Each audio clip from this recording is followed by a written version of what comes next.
Alors tout d'abord, bonjour. Et on n'a pas très à rire derrière cet écran, hein. D'accord? Non, je rigole.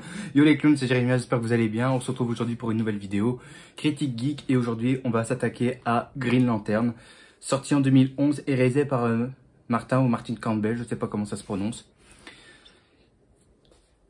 Eh bien, on va aller sans plus attendre, hein, parce qu'on a quand même des choses à dire sur ce film-là.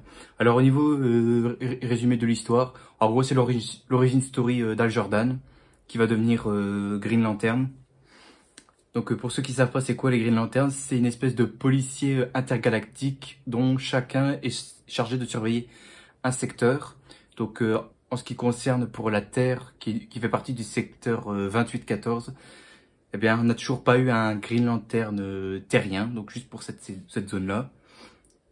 Et du coup, les Green Lanterns vont devoir se mesurer à une entité nommée Parallax, qui est une espèce de gros monstre capable d'absorber l'âme des victimes. Et donc, du coup, Hal va essayer de l'arrêter puisqu'il est devenu un Green Lantern. Donc, voilà à peu près pour le scénario. C'est résumé très vite fait, hein, pour moi. Mais bon, bref. Pour rappeler un peu Green Lantern, je l'ai vu qu'une fois quand j'étais gosse. Mon père l'avait téléchargé à un moment pour que je puisse le regarder. Et j'avais complètement abandonné le film. Au bout de 20 minutes de film, je trouvais ça ennuyeux. C'était chiant, il n'y avait rien d'intéressant. Et pour dire que quand j'étais petit, j'étais encore dans ma hype de Batman. Hein. J'étais à fond sur Batman et sur un cadeau de super-héros d'ici. Hein. Et j'ai voulu essayer Green Lantern et je n'ai pas accroché du tout. Mais après, je l'ai revu pour voir un peu ce que ça donne. Et il faut dire ce qui est, c'est pas terrible. Hein. Je vais pas dire que c'est de la merde. Je dirais pourquoi en conclusion. C'est pas de la merde, mais c'est pas un chef-d'œuvre non plus. On va dire que c'est un film qui n'est pas qui est pas terrible. Je tiens à le dire, c'est juste ça. C'est pas terrible. Donc, on va y aller sans plus attendre. On commence par les points positifs. Alors, si je peux déjà dire en point positif, c'est que l'origine story d'Hal Jordan est respectée, de ce que je connais dans l'univers de Green Lantern. Donc, on le voit au tout début du film, hein, Hal Jordan, pilote d'avion de la Ferris Airlines, c'est ça que ça s'appelle, je crois, dans Coast City. Et du coup, je trouve que c'est assez bien respecté et tout ça. Puis après, l'anneau qui va se greffer sur lui, qu'après il devient Green Lantern et tout ça. Donc, on va dire que son origine story est respectée. En plus, j'ai bien aimé le coup avec pourquoi il repense à l'accident de son père. Je ne sais pas si dans les comics c'est ça, vous me le direz dans les commentaires si c'est possible. Si dans l'origine story, dans la vie d'Hal Jordan, dans sa famille, son père est vraiment mort comme ça, je sais pas. Sinestro, je l'ai trouvé super. En plus, c'est joué par Mark Strong, donc qui avait joué Frank D'Amico dans Kick-Ass, donc ma vidéo précédente dans la critique geek. Comme je l'ai dit, Mark Strong, c'est un bon acteur. Franchement, en tant que Sinestro, il fait le taf. Au niveau maquillage, c'est déjà très très cool. Et ça, c'est le mystérieux. Ça, c'est le Sinestro que je veux voir, en fait. La Sinestro, il est imposant. On voit que c'est un chef et tout. Donc, je sais pas qui c'est qui a géré au niveau maquillage. Mais Sinestro, on a fait en sorte à ce que là, il respecte vraiment la tête qu'on voyait dans les comics Green Lantern. Bon, pour l'instant, dans mon étagère, j'ai pas encore de comics Green Lantern. Hein. J'ai déjà choisi ce que j'allais prendre, mais ils ne sont pas encore là. Donc, ne vous inquiétez pas, ça va venir, les comics Green Lantern. De toute façon, je les lirai. Puisque moi, le but de la chaîne, c'est DC Comics, après tout. Hein. Aussi, un point positif, j'ai trouvé aussi que Hector Hammond était assez sympathique. Il y a vraiment des moments où il faisait grave flipper. Moi, je me rappelle, la première fois que j'avais vu le film, le truc qui m'avait fait flipper, c'est quand t'as sa grosse tête qui commence à se grossir et tout, et t'entends les hurlements. Ça fait même presque ambiance film d'horreur, en fait. Et donc, Hector Hammond est déjà très bien. Je trouve que lui représente beaucoup plus une menace que Parallax. Hein. Parce que Parallax, on va en reparler après, hein, parce que pour moi, c'est vraiment pas quelqu'un de bien. Et pour terminer, en point positif, la scène post-générique où on voit Sinestro qui va enfiler l'anneau jaune et qui va devenir un Yellow Lantern et qui va devenir le Sinestro qu'on connaît, donc l'ennemi juré de Green Lantern. Et ça, au moins, c'est bien parce que Green Lantern... Attends, Sinestro est à Green Lantern, ce que le Joker est à Batman. Voilà, ça veut dire que c'est vraiment les ennemis jurés et tout ça. Mais c'est dommage qu'on le verra pas plus parce que le film de base était censé avoir une suite. Mais comme le film s'est fait chier dessus par tout le monde, je pense que la suite a été abandonnée, je crois. Et donc, voilà. Terminé pour les points positifs. Vous voyez, il n'y avait pas beaucoup. Maintenant, on va passer aux points négatifs et ça va être très long. Alors d'abord, j'ai noté plusieurs clichés que j'ai relevés dans le film. Tout d'abord, le début du film, hein, où on voit Hal Jordan qui se réveille dans un lit à côté d'une fille et qui regarde son réveil, qui regarde qui est à la bourre. Et du coup, ils fonce vite au boulot avec de la musique rock et tout ça. Voilà, donc cliché que tu vois dans les films américains. Les loupards qui viennent attaquer le héros à la sortie du bar. Les deux loupards qui agressent le héros. Tu sais quand? Parce qu'ils veulent péter la gueule à Hal Jordan, et puis surtout parce qu'ils ont perdu leur boulot à cause de lui. Donc voilà, comme je l'ai dit, le héros qui se fait massacrer par trois loupards à la sortie du bar. Voilà. Ensuite, on a le moment où le héros apprend à voler quand il veut utiliser ses pouvoirs. Ça me dérange au plus haut point, parce que là, c'est tourné en dérision. T'as une scène, un moment où tu sens qu'il va se lancer, qu'il est prêt à voler, après il tombe. 2 secondes après, il remonte avec la musique qui retentit derrière, donc voilà.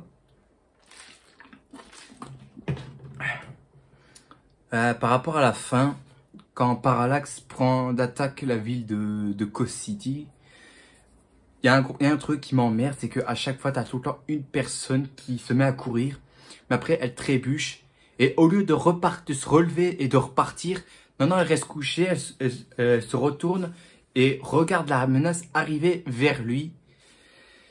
Et il se fait tuer, probablement. Ça, j'en ai marre des trucs ainsi. Et aussi, l'entraînement avec Sinestro. Alors, je sais pas si c'est réellement ça, mais quand je vois cette séquence-là, ça me fait vraiment penser à la séquence d'entraînement entre Bruce Wayne et Henry Ducard dans Batman Begins, la scène sur la glace, là. Et c'est quasi les mêmes répliques du genre « La peur n'est rien, il faut dominer sa peur, il faut être plus fort que la peur ». Et donc, voilà, pour moi, j'ai l'impression de voir que c'est quasi identique et tout ça. Alors, oui, ça arrive que ça... Comment dire que ça... En fait, non, rien, comme ça. Je pense qu'à mon avis, soit c'est une référence, ou alors c'est juste un copier-coller, mais je sais pas, c'est complètement débile. Ensuite, on a quoi d'autre? La planète Oa. On voit rien, on voit juste un pont. Puis on voit le centre là avec les gardiens. Et c'est tout en fait. On voit pas plus de Oa, de la planète de Oa, et c'est assez emmerdant quoi. J'aurais voulu voir quelque chose de bien quoi. Mais au final là on n'a rien eu, j'ai l'impression que c'est bâclé et moi ça m'emmerde. Gros point négatif, c'est Parallax, la grande menace. Alors je sais pas, je m'y connais pas beaucoup dans l'univers Green Lantern, mais je crois que Parallax c'est un adversaire aussi dangereux de Green Lantern. Donc Parallax est à Green Lantern, ce que Darkseid est à la Justice League en fait. Mais le problème c'est que t'as pas le droit de faire ça. Tu mets pas le premier ennemi dangereux dès le premier film. Tu peux pas mettre comme ça Parallax dans le premier film Green Lantern. C'est comme si tu faisais un film, le premier film Justice League, et mettre Darkseid comme méchant principal. Excusez-moi, j'ai dit une connerie. J'aurais pas dû dire ça. Mais franchement, c'est une merde, quoi. Pourquoi mettre un méchant puissant dans le premier film d'un héros d'ici comme Green Lantern? Pourquoi est-ce qu'ils ont fait ça? Honnêtement, je sais pas. Et puis en plus, Parallax, je suis désolé, il est moche. Il est moche quand tu vois sa gueule, ça ressemble à rien. C'est une bouillie numérique à chaque fois que je le vois à l'écran, c'est un tas de pixels, il ressemble à rien, quoi. Et moi, Parallax, il m'a emmerdé, quoi. Et honnêtement, dans le film, je préfère Hector Hamon et Sinestro. Enfin, Sinestro, là, n'est pas un méchant, mais dans le 2, ça devait être un méchant. Mais je préfère Hector Hamon et Sinestro que Parallax, hein, je suis désolé. Hein. Dans ce film-là, hein, que je parle, attention. Hein. Ensuite, concernant Parallax, aussi une dernière chose. Le combat final, qui dure même pas longtemps. 5 minutes qui dure, le combat final. 5 minutes où combat dans la ville, puis après, Hal l'emmène dans l'espace, et il l'envoie directement dans le soleil. Voilà. Mais c'est un combat qui dure 5 minutes, hein. J'ai chronométré avec mon téléphone. C'est un combat qui dure 5 ou 7 minutes, quelque chose comme ça. Et ça me convient pas. Aussi, analyse de cette scène-là. qu'est-ce qu'on a appris dans cette scène-là? Que ouais, le méchant a été terrassé, mais pas que ça. Qu'il y a que Hal Jordan qui a su l'arrêter. À quoi servent les autres Green Lantern, franchement? À quoi servent les autres Green Lantern? Pourquoi est-ce que Sinestro, Kilowog et tout ça, pourquoi est-ce qu'ils interviennent pas pour aider Hal? Non, non. Je me demande à quoi servent les Green Lantern? À quoi servent les Green Lantern? Après, on va me dire, oui, c'est pour après nous montrer que Hal Jordan va devenir le Green Lantern le plus puissant. Mais j'en ai rien à foutre, en fait. Que ce soit le plus puissant ou pas, j'en ai rien à foutre. Quand tu vois le héros qui galère un peu, il y a quand même des gens qui sont venus quand même pour l'aider. La preuve, dans Spider-Man de Sam Raimi, quand Spider-Man galère à combattre le bouffon vert, t'as les civils qui l'aident. On a quoi d'autre? Dans The Dark Knight Rises, ouais. À un moment, Batman se fait affronter Bane face à son armée, mais t'as la police qui vient de l'aider. Dans le Amazing Spider-Man, t'as les gens qui aident Spider-Man à tisser une toile pour arriver jusqu'à la tour Oscorp. Voilà, là t'as quand même des gens qui aident, qui doivent aider quand même le héros, même s'il est en difficulté. Mais là, c'est pas le cas. Là, c'est pas le cas. Donc je répète, à quoi servent les Green Lantern là-dedans? On va revenir aussi sur le Abin Sur là. On voit au début du film que tu as ton vaisseau qui crache sur terre, sur les côtes, donc pas loin de la plage ou un truc ainsi. Et tu as tout le monde qui s'en branle. Personne s'en bat les couilles. Il n'y a personne qui se sont dit, tiens, c'est quoi ce truc qui tombe dans le ciel? Ou si alors tu as des pecnos qui font des conneries en mode, oh regardez une étoile filante, fais un vœu. Des trucs ainsi, ça devient mais chiant quoi. Personne l'a remarqué. Et ça m'emmerde, quoi. Personne l'a remarqué. Alors que quand t'es sur une côte comme ça, normalement, t'as des gens qui se baladent. Genre, t'as des gens qui font un footing, comme j'ai fait il y a pas longtemps. Ou alors, t'as des gens qui promènent leur chien ou quelque chose comme ça. Ils auraient aperçu ça. Non. Là, t'as personne. Personne qui s'inquiète quoi que ce soit. Je suis sûr que même l'armée n'en a rien à branler. Il y a personne qui fait gaffe à ça. Et puis, merde, quoi. C'est un vaisseau extraterrestre, quoi. T'as personne qui s'inquiète de ce qu'il vient de voir dans le ciel et qui vient de s'écraser. Non. Non. Ah, ça m'emmerde.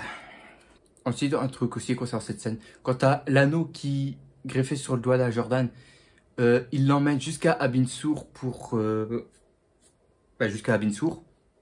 Et quand Hal voit Abin Sur dans le vaisseau spatial, il est en mode poker face. Et en plus, Abin Sur, je pensais qu'il allait dire des mots assez sympathiques, plutôt pour encourager Hal Jordan en disant un truc sympathique. Mais là, il est en mode, si tu es l'élu, l'anneau t'a choisi, prends cet anneau, fais le bien. Voilà. T'es l'élu, prends l'anneau, merci, au revoir. Voilà. Et mon cul sur la commode. Ben, pourquoi ils ont fait ça, franchement, quoi? C'est quoi cette scène, franchement? Prends l'anneau, t'es l'élu, merci, au revoir. Bon, maintenant, on va parler Green Lantern. On va parler de Hal Jordan. Alors, joué par Ryan Reynolds, et franchement, ça m'emmerde parce que j'aime bien Ryan Reynolds, j'aime beaucoup cet acteur. Mais là-dedans, il joue mal, en fait. T'as l'impression que le mec, il se fait chier, en fait. Même là, il se demande, en fait, qu'est-ce que c'est que ça? Je m'attendais pas à un truc pareil et tout. Et ça m'emmerde, quoi. Ryan Reynolds, j'aime bien cet acteur. Vous savez, c'est quoi le plus catastrophique? C'est pas Hal Jordan. Enfin, c'est pas Ryan Reynolds le plus catastrophique. C'est le costume de Green Lantern. Alors, je suis d'accord, le fait qu'on fait que des costumes en CGI, vu que c'est des costumes qui viennent de l'espace ou quoi que ce soit, je suis d'accord. Ça, je suis d'accord. Mais, juste un truc, juste une question. Le costume, là. Pourquoi vous l'avez pas fait encore plus moche que ça? Parce que je suis désolé, le costume là, il va pas du tout. Ils auraient dû prendre le costume classique qu'on voit du Green Lantern des comics. À savoir, il est en vert, puis après il y a des touches blanches et tout ça, un peu noir et tout. Alors que là, non, c'est juste du vert fluo avec du noir. Et ça, c'est horrible. Franchement, c'est dégueulasse. Ça ressemble à rien. Et vous savez, c'est quoi le pire? C'est le masque qu'il a. Le masque carnaval, comme je l'aime l'appeler. C'est complètement débile. Et qui, en plus, ils ont mis des lentilles blanches pour pas qu'on cache son identité. La prochaine fois, fais comme on a eu dans les films Batman. Genre, maquille les yeux en noir. Et après, tu mets le masque. Voilà, ça, c'est cool. Et là, avec les lentilles, ils ont fait en sorte avec les lentilles blanches qu'on le reconnaît pas. C'est foutage de gueule, j'ai comme l'impression. Genre, tu vas pas me faire croire que si, par exemple, je mets un masque là, des lentilles blanches, tu vas pas me reconnaître. Genre, avec mes cheveux, ma voix, la façon de me parler, ma mâchoire et tout ça, non, tu vas pas me reconnaître. C'est complètement débile, franchement. Honnêtement, je trouve le costume de Green Lantern dégueulasse. Honnêtement, ils auraient pu faire mieux, mais ils l'ont pas fait. Et ça m'emmerde. Et j'espère que s'il y a un prochain film Green Lantern, j'espère qu'ils vont faire un peu mieux. Hein. Enfin, s'il y a un prochain film Green Lantern. Parce que jusque-là, on en a quasi rien. Ah, aussi, t'as le pote aussi de Hal Jordan là-dedans. Joué par c'est Taika Waititi, si je dis pas de bêtises. Ouais, je pense que ouais. Bah, qui sert à rien, qui fait le con. Et que quand il dit à Jordan quoi, enfin quand Al Jordan lui dit quoi il a vu un vaisseau spatial. Ah ouais, un vaisseau spatial, comment ça? Oh. Et après quand il montre qu'il a son costume et tout ça, il se fout de sa gueule en mode t'es un super-héros. C'est mortel. Ferme ta gueule, hein, pouvez faire ta gueule, putain. Il ressemble, il sert à rien ce mec-là et il me casse les couilles, putain. Dernière chose. Non, attends, je regarde un peu. Non, il me reste deux choses. Non, un. Non, deux choses, voilà. La première scène d'apparition de Green Lantern sur Terre, tu sais quand Hal sauve Carol Ferris à la cérémonie, là. Genre avec un hélico ou quoi que ce soit. Donc une scène de sauvetage. Rien. Que dalle, on voit pas. Il sert à rien. La scène n'est pas iconique. Du coup, l'iconisation est ratée là-dedans. Là, il a juste fait apparaître une bagnole de sport, c'est genre une Ferrari ou un truc ainsi, et c'est débile. C'est débile. Alors que je sais pas, comment dire, je sais pas si vous êtes d'accord avec moi, mais Green Lantern, je sais putain quoi. Green Lantern, c'est un personnage avec lequel il faut marcher un petit peu ses ménages quoi. Parce qu'avec son anneau, il peut faire, comment dire, il peut faire apparaître n'importe quoi en fait. Et là, il le fait juste avec quoi? Une Gatling gun, une flingue, une sulfateuse. Vraiment merde. Et pour terminer, la musique, complètement nulle à chier. C'est que des musiques de rock. Genre, que des coups de guitare et tout ça.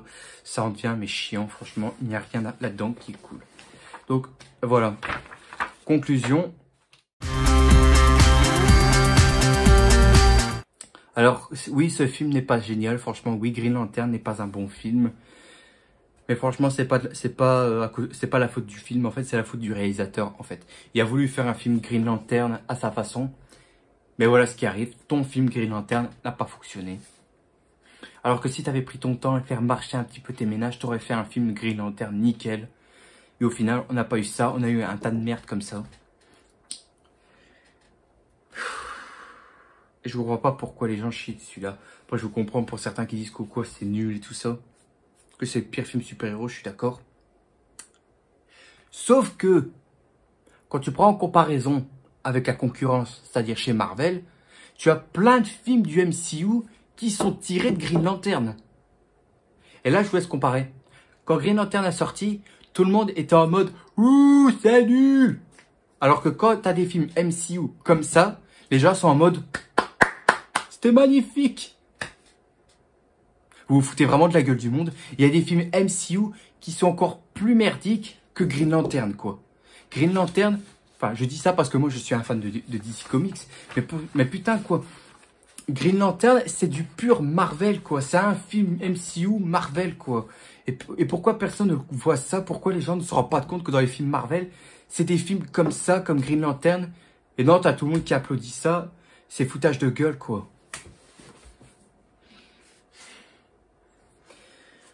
Non, là, je vais me calmer parce que là, sinon, je vais péter un câble. Donc, voilà, je dis rien. Bon, bref, ma note que je vais mettre à Green Lantern, 9 sur 20. Voilà. Pas plus haut, pas plus bas. Parfait. J'aurais pu mettre un 10 sur 20, mais non. Non, faut pas trop exagérer. Il va quand même pas à la moyenne. Donc, maintenant, j'ai mis 9 sur 20 parce que c'est beaucoup trop. C'est beaucoup trop. Mais je préfère quand même regarder Green Lantern que Batman Forever et Batman et Robin. Hein, je tiens à le préciser. Mais bon, voilà. Bref, j'espère que ça vous a plu. Si c'est le cas, vous mettez un petit pouce bleu, donc un like qui fait vraiment plaisir, ainsi qu'un abonnement en activant la cloche qui fait également plaisir. Et je suis content parce que le prochain film Critique Geek que nous allons parler, c'est un de mes films Marvel que je kiffe le plus. Mais ce n'est pas dans le MCU, je tiens à préciser, on n'est pas dans le MCU, je critique pas le MCU là-dedans, à part les Spider-Man de Tom Holland, c'est tout. Mais c'est juste que le prochain film qu'on va parler, et je suis content, c'est que ce sera The Amazing Spider-Man, sorti en 2012. Et là, je suis content. Là, je suis content. Vous allez savoir pourquoi quand je vais parler de la prochaine vidéo. Bon, bref. Sur ce, je vous dis à la prochaine. Pensez bien à garder le big smile, à boire un bon coup aussi, parce que de temps en temps, on a énormément soif, vu que la chaleur revient un petit peu. Et surtout, profitez bien de votre vie. La vie est importante, faut pas la gâcher. Voilà. Bref. Je sais plus ce que je voulais dire. De temps en temps, j'ai des trous de mémoire, mais bon. Parce qu'aujourd'hui, je suis en forme. Hein. Je viens de revenir de ma course, là où j'ai fait 12 km. Je suis assez fier. Bon, allez. Je vous dis, allez. Au revoir tout le monde. À la prochaine. Demain, vous aurez une vidéo vlog concernant quand j'ai été voir Spider-Man No Way Home, la version longue. Voilà. Lundi, vous aurez une vidéo assez spéciale. Vous verrez pourquoi. Allez, moi, je vous dis à la prochaine. À plus tout le monde. Salut.